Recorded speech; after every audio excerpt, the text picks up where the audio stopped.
Yesus Tuhan kita pun punya periode-periode gelap yang dia tidak bisa hindari dalam perjalanan hidupnya. Jadi jangan berkata, enak aja Tuhan nyuruh kita masuk periode gelap.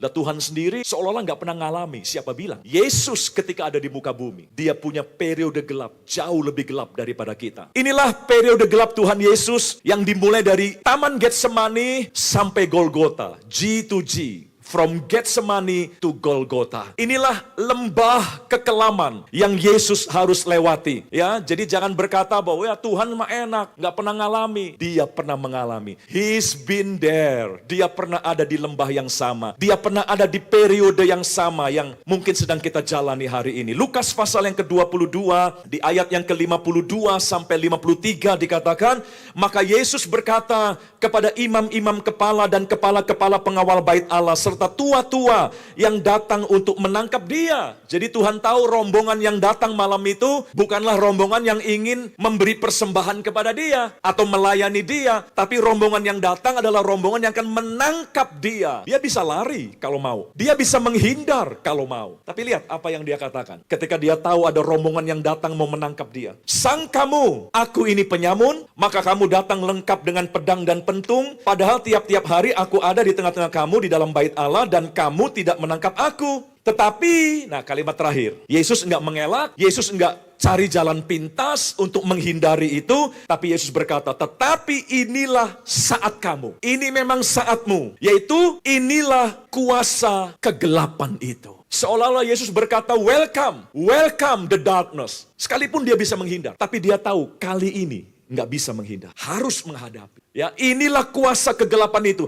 Dalam bahasa sehari-hari yang warna kuning dikatakan, tetapi inilah saat kalian bertindak.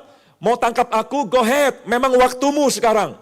Ya, saat kuasa kegelapan memegang peranan. Yesus juga nggak bisa apa-apa. Sama seperti kita. Kalau memang harus ada periode gelap yang kita lewati, mau menghindar gimana pun nggak akan bisa. Lebih baik kita siapkan diri bagaimana menghadapinya. Itu aja. Bahasa Inggrisnya berkata, when the power of darkness. Jadi bukan sekedar kegelapan, tapi kegelapan yang penuh kuasa. Ya tentu kuasa jahat memerintah. When the power of darkness reign. Jadi ini bukti bahwa Yesus pernah ada di periode yang sama yang mungkin sedang kita keluhkan hari ini. Kok periodenya nggak enak ya kali ini? Kok musimnya nggak enak ya kali ini? Semua serba nggak jelas, semua serba menakutkan, membingungkan. Yesus pernah ada di situ dan Yesus merasakan nggak enaknya kegelapan itu. Jangan berpikir ya Yesus mah anak Allah, kegelapan mah nggak ada apa-apanya. Dia mah happy-happy saja melewati kegelapan. Enggak, Yesus juga merasakan enggak enaknya periode gelap. Saya tunjukkan, next. Dalam Injil Matius pasal 26 ayat 38, inilah perasaan Yesus di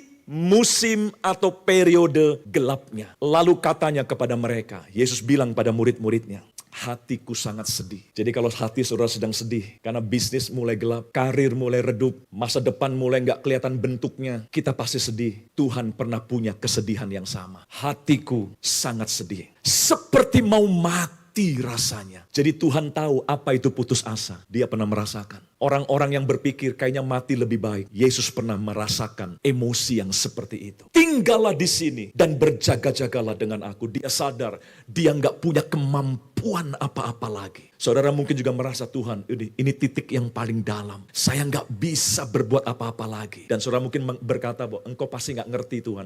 Ada orang pernah datang pada saya, Pak, percumalah doain saya. Tuhan pasti nggak ngerti kali ini. Ya, kalau yang dulu-dulu mungkin dia bisa ngerti, tapi kali ini Pak terlalu dalam jurang saya. Dan saya yakin Tuhan gak akan ngerti. Siapa bilang? Saya bilang. Tuhan juga pernah merasa sampai dia memohon kepada orang lain. Padahal dia mampu sendiri dalam segala hal sebelum-sebelumnya. Tapi kali ini kegelapannya luar biasa. Bukan saja hatinya sedih. Tapi dia sedemikian putus asa. Sampai dia memohon pertolongan orang lain. Dia sadar dia gak punya kekuatan apa-apa lagi. Jadi dia bukan saja pernah mengalami masa gelap. Tapi dia juga tahu bagaimana rasanya di periode yang gelap itu. Nah, apakah Bapa di sorga do something melihat anaknya seperti ini? Itulah juga pertanyaan kita. Nih Bapa di sorga bikin apa ya? Saya udah begini nih. Dia lihat enggak ya hati saya yang sedih? Dia lihat enggak ya keputusasaan saya? Don't worry. Sorga memberi respon. Ya, Bapa tidak akan tinggal diam melihat kita anak-anaknya seperti itu. Sama seperti di Taman Getsemani ketika Yesus mengerang seperti itu.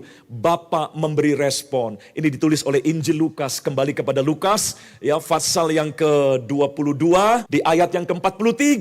Maka seorang malaikat di tengah kegelapan, bukan berarti hanya ada setan, malaikat juga bisa ada. Makanya jangan terlalu putus asa dulu. Jangan buru-buru kecewa sama Tuhan. Waduh, ini musim gelap, berarti hanya ada setan. Enggak, tadi Allah bersemayam, malaikatnya juga bisa dihadirkan di dalam kegelapan perjalanan hidup kita. Maka seorang malaikat dari langit menampakkan diri kepadanya untuk memberi kekuatan kepadanya. Saya pertama agak protes, kenapa malaikat Tuhan gak beri mujizat? Kok hanya beri kekuatan? Jadi kalau saya dramatisir ya, malaikat Tuhan datang nih, cuma ngomong, sing kuat ya, sing kuat. Saya pernah dimaki orang, ada orang yang mungkin sudah frustrasi, Pak doakan saya. Setelah saya doakan saya bilang, kuat ya Pak, langsung kuat-kuat. Bapak sih enak gak ngalami.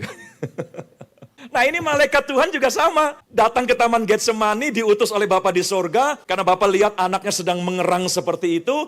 Tapi malaikat Tuhan gak bawa mujizat. Nah saya mau beritahu saudara. Saudara jangan punya konsep ya. Kalau Tuhan melawat pasti ada mujizat. Belum tentu. Karena mujizat hanya salah satu cara Tuhan menolong kita. Salah satu. Mujizat bukan satu-satunya cara Tuhan. Tuhan punya ribuan cara yang lain untuk menolong kita. Tidak harus selalu dengan mujizat. Kadang Tuhan beri kita hikmat untuk kita melewati masalah itu. Tuhan beri kita kekuatan untuk melewati. Jadi keadaannya nggak berubah. Kalau mujizat datang kan keadaannya langsung berubah. Tapi kalau Tuhan hanya beri kekuatan, berarti keadaannya nggak berubah. Kita yang harus melewati sampai keluar pada ujung keadaan tersebut. Mari jangan hanya mendikte Tuhan, kalau nggak mujizat bukan Tuhan namanya. Salah. Kita seringkali mengukur Tuhan hanya dari mujizat. Seolah-olah kalau tidak beri mujizat, bukan Tuhan lagi namanya. Tidak. Tuhan punya banyak cara untuk menolong kita. Kalau saudara tidak mendapat, sepertinya nggak dapat mujizat, jangan kecewa. Yesus juga nggak dapat mujizat. Malaikat datang bukan untuk mengubah gelapnya Yesus jadi terang. Tidak. Malaikat Tuhan datang untuk memberi kekuatan supaya Yesus bisa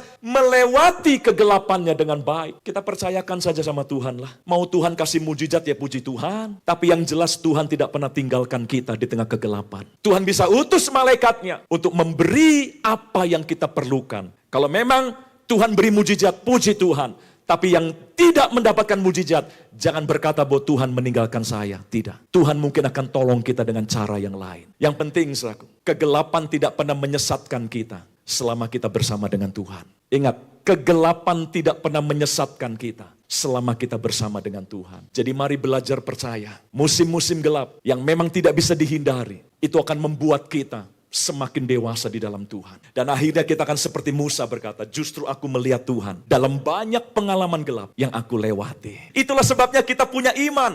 Iman itu tidak selalu hasilnya mujizat.